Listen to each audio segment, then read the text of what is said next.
ಧರ್ಮಸ್ಥಳ ಬುರುಡೆ ಷಡ್ಯಂತ್ರ ಪ್ರಕರಣಕ್ಕೆ ಮತ್ತೊಂದು ಮೆಗಾ ಟ್ವಿಸ್ಟ್ ಸಿಗ್ತಾ ಇದೆ. ಈಗ ಹೊಸ ಬಾಂಬ್ ಸಿಡಿಸಿರೋದು ಸೌಜನ್ಯ ಮಾವ ವಿಠಲ್ ಗೌಡ. ಬಂಗ್ಲಗುಡ್ಡ ಕಾಡಿನಲ್ಲಿ ಹೆಣಗಳ ರಾಶಿಯೇ ಸಿಕ್ಕಿದೆ ಅಂತಿದ್ದಾರೆ ವಿಠಲ್ ಗೌಡ. ಮಹಜರ್ಗೆ ಕರೆದೊಯ್ದ ವೇಳೆ 8 ಕಳೆಬರ ಪತ್ತೆಯಾಗಿದೆ ಅಂತಿದ್ದಾರೆ. ಮಗುವಿನ ಎಲುಬುಗಳು ನನ್ನ ಕಣ್ಣಿಗೆ ಬಿದ್ದಿವೆ. ಇದು ವಿಡಿಯೋ ಮಾಡಿ ವಿಠಲ್ ಗೌಡ ಮಾಡಿರುವ ಸ್ಫೋಟಕ ಆರೋಪ. ಚಿನ್ನಯ್ಯ, ತೆನಾಸಿ, ರಂಗ ಎಲ್ಲ ನನ್ನ ಹತ್ರ ಹೇಳಿದ್ದಾರೆ ಅಂತ ವಿಠಲ್ ಗೌಡ ತಿಳಿಸಿದ. ವಿಡಿಯೋದಲ್ಲಿ ಏನ್ ಹೇಳಿದ್ದಾರೆ ಹಾಗಿದ್ರೆ ಕೇಳೋಣ ಬನ್ನಿ. ಬಂಗ್ಲಗುಡ್ಡೆಗೆ 2 ಸಲ ಕರ್ಕೊಂಡು ಹೋಗಿದ್ದಾರೆ ಮಾಜಾರಿಗೆ, ಒಂದು ಸ್ಪಾಟ್ ಮಾಜಾರಿಗೆ. ಕರ್ಕೊಂಡು ಹೋಗುವ ವೇಳೆಯಲ್ಲಿ ಅಲ್ಲೇ ಒಂದು 3 ಮನುಷ್ಯರ ಕಲೆಬರವು ಸಿಗುತ್ತೆ ಅಲ್ಲೇ ಪಕ್ಕದ ಒಂದು 10 ಫೀಟಲ್ಲಿ. ನಂತರ 2ನೇ ಸಲ ಮಾಜಾರಕ್ಕೆ ಹೋಗುವಾಗ ಕೆಳಗಡೆ ಎಣ್ಣೆಗಳ ರಾಶಿ ನಮ್ಮ ಕಣ್ಣಿಗೆ ಕಾಣುವಂಥದ್ದು ಒಂದು 5 ನನ್ನ ಕಣ್ಣಿಗೆ ಕಾಣಿದೆ.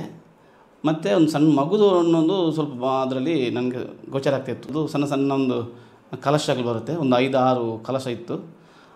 ಅದು ಸಹ ನಾನು ನೋಡಿದ್ದೇನೆ ಅಲ್ಲಿ. ಅದು ನನ್ನ ಅಧಿಕಾರಿಗಳಿಗೆ ನಾನು ಅವರಿಗೆ ಹೇಳಿದ್ದೀನಿ, ನಾನು ಈ ಥರ. ಮತ್ತು ಮಣ್ಣೊಂದು ಜರಿದ ಮಣ್ಣು ಏನು ಹೆಣ ಹಾಕಿದ ಪ್ಲೇಸ್ ನೋಡುವಾಗ ಮಣ್ಣು ಜರಿದು ಹೆಣವನ್ನು ಮುಚ್ಚಿ ಹಾಕಲಿಕ್ಕೆ ಮಣ್ಣು ಎಳ್ದು ಹಾಕಿದ ಒಂಥರ ಆ ಪ್ರದೇಶ ಕಾಣ್ತಾ ಇದೆ. ಅದೇ ಒಂದು 5-6 ಫೀಟಲ್ಲಿ ಬುರುಡೆಗಳ ರಾಶಿ ಇದೆ ಅಲ್ಲಿ. ಮತ್ತು ಎಲುಬುಗಳು ಎಲ್ಲ ಸ್ಪ್ರೆಡ್ ಆಗಿದೆ, ಅಲ್ಲೆಲ್ಲ ಸ್ಪ್ರೆಡ್ ಆಗಿದೆ. ಕೆಲವು ಮಣ್ಣಿನ ಒಳಗೆ ಕಾಣ್ತದೆ, ಬುರುಡೆಗಳೆಲ್ಲ ಮೇಲೆ ಕಾಣ್ತದೆ. ಮೊನ್ನೆ ನೋಡಿದ್ದು ಹಾಗೇ ಇದೆ, ಅದು ಯಾವುದು ಮುಟ್ಟಲಿಲ್ಲ. ನಿನ್ನೆ ಸಹ ನೋಡಿದನು, ಮೊನ್ನೆ ನೋಡಿದ್ದನ್ನು ನಿನ್ನೆ ನೋಡಿದ್ದೀವಿ, ನಿನ್ನೆನೂ ಮುಟ್ಟಲಿಲ್ಲ. ನಿನ್ನೆ ನೋಡಿದ್ದನ್ನು ಅದನ್ನು ತೆಗೆದಿಲ್ಲ, ಹಾಗೆ ಇಟ್ಟು. ನಾವು ನಿನ್ನೆ ವಾಪಸ್ ಬರುವಾಗ ಹೇಳಿದೆ, ನೀವು ಎಷ್ಟು ಹೊತ್ತಿಗೂ ನಾವು ಕರೆದು ನಾವು ಬರ್ತೀವಿ. ರಾತ್ರಿ 1 ಗಂಟೆ ಫೋನ್ ಮಾಡಿ ಕರೀರಿ, ನಾವು ನಿಮ್ಮ ತನಿಖೆಗೆ ನಾವು ಸಿದ್ಧ ಇದ್ವಿ ಅಂತ ನಾವು ಹೇಳಿ ಬಂದಿದ್ದೀವಿ. ಚಿನ್ನಯ್ಯ, ತೆನಾಸಿ, ರಂಗ, ಸುಬ್ರಹ್ಮಣ್ಯ ಎಷ್ಟು ಜನ ಇದ್ದಾರಲ್ಲಿ ಅವೆಲ್ಲ ನನ್ನ ಹತ್ರ ಹೇಳಿದ್ದಾರೆ. ಅವರ ಮಾಹಿತಿ ಪ್ರಕಾರ ನಾನು ಎಲ್ಲಿ ತೋರಿಸ್ಲಿಕ್ಕೆ ನಾನು ರೆಡಿ ಇದ್ದೇನೆ. SIT ನಮ್ಮನ್ನು ಕರೀಲಿ, ನಾವು ಎಲ್ಲ ಪ್ರದೇಶವನ್ನು ತೋರಿಸ್ತೀವಿ. ನಾವು ಅದೇ ಊರಲ್ಲಿದ್ದು ಒಂದೇ ಇದರಲ್ಲಿ ಅಷ್ಟು ರಾಶಿ ಹಾಕಿದ್ದಾರೆ ನಮಗೆ ಆಶ್ಚರ್ಯ ಆಗಿದೆ. ಚಿನ್ನ ಹೇಳಿದ್ದು 100% ಸತ್ಯನೇ, ಅದರಲ್ಲಿ ಡೌಟ್ ಇಲ್ಲ. ಇನ್ನು ಬಂಗ್ಲಗುಡ್ಡ ಕಾಡಿನಲ್ಲಿ SIT 2 ಬಾರಿ ಪರಿಶೀಲನೆ ಮಾಡಿದೆ. ವಿಠಲ್ ಗೌಡನನ್ನೇ ಕರೆದೊಯ್ದು SIT ಸ್ಥಳ ಪರಿಶೀಲನೆ ಮಾಡಿದೆ.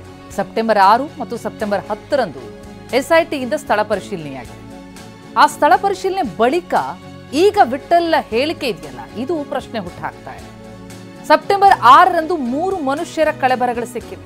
ಸೆಪ್ಟೆಂಬರ್ 10ರಂದು ನನ್ನ ಕಣ್ಣಿಗೆ 5 ಹೆಣ ಕಂಡಿದೆ, ಮಗುವಿನ ಎಲುಬು ಗೋಚರ ಆಗಿದೆ ಅಂತೆಲ್ಲ ವಿಠಲ್ ಹೇಳಿರುವಂತಹ ಕಥೆ, ಸ್ಫೋಟಕ ಹೇಳಿಕೆ ಬಹಳಷ್ಟು ಅನುಮಾನಗಳನ್ನ, ಪ್ರಶ್ನೆಗಳನ್ನ ಹುಟ್ಟುಹಾಕ್ತಾ ಇದೆ.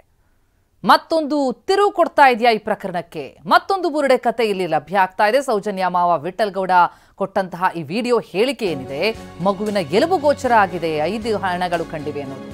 ಆದರೆ ಕಳಬರ ಸಿಕ್ಕಿದ್ರೂ SIT ಯಾಕೆ ಸಂಗ್ರಹಿಸಿಲ್ಲ? ಆಗಿದ್ರೆ ಸ್ಥಳೀಯ ಪೊಲೀಸರಿಗೆ ಯಾಕೆ ಮಾಹಿತಿ ಕೊಟ್ಟಿಲ್ಲ? ವಿಚಾರಣೆ ಮುಗಿದ ಮೇಲೆ ವಿಠಲ್ ಗೌಡ ಈ ರೀತಿ ಹೇಳಿದ್ಯಾಕೆ? ಮತ್ತಷ್ಟು ಶೋಧ ನಡೆಸೋದಕ್ಕೆ ಒತ್ತಡ ಹೇರುವಂತಹ ಯತ್ನನ ಇದು. ಹೀಗೆ ಸಾಕಷ್ಟು ಪ್ರಶ್ನೆಗಳನ್ನ, ಸಾಕಷ್ಟು ಅನುಮಾನಗಳನ್ನ ವಿಠಲ್ ಹೇಳಿಕೆ ಹುಟ್ಟಾಕ್ತಾ ಇದೆ. ಸ್ಥಳ ಪರಿಶೀಲನೆ ಆದ ಮೇಲೆ ಪ್ರಶ್ನೆ ಹುಟ್ಟಾಕ್ತಾ ಇರುವಂಥದ್ದು ವಿಠಲ್ ಗೌಡ ಈ ಹೇಳಿಕೆ. ಈ ವಿಡಿಯೋ ಮಾಡಿ ಈ ರೀತಿ ಹೇಳಿಕೆನೇನು ವಿಠಲ್ ಗೌಡ ನೀಡಿದ್ದಾರೆ. ಸೆಪ್ಟೆಂಬರ್ 6ರಂದು 3 ಮನುಷ್ಯರ ಕಳೆಬರಗಳು ಸಿಕ್ಕದ್ವು. ಸೆಪ್ಟೆಂಬರ್ 10ಕ್ಕೆ ಮಾಡಿದಾಗ ನನ್ನ ಕಣ್ಣಿಗೆ 5 ಹೆಣ ಕಂಡಿದೆ, ಮಗುವಿನ ವಿಶೇಷಗಳು ಸಿಗ್ತಾ ಇದೆ, ಎಲುಬು ಗೋಚರ ಆಗಿದೆ ಅಂತೆಲ್ಲ ವಿಠಲ್ ಗೌಡ ಹೇಳಿರುವಂತಹ ಕತೆ, ಈ ಹೇಳಿಕೆ ಮತ್ತಷ್ಟು ಪ್ರಶ್ನೆ ಹುಟ್ಟಾಕೋದಕ್ಕೆ ಕಾರಣ ಆಗಿದೆ. SIT 2 ಬಾರಿ ಪರಿಶೀಲನೆ ಮಾಡಿದ್ದು.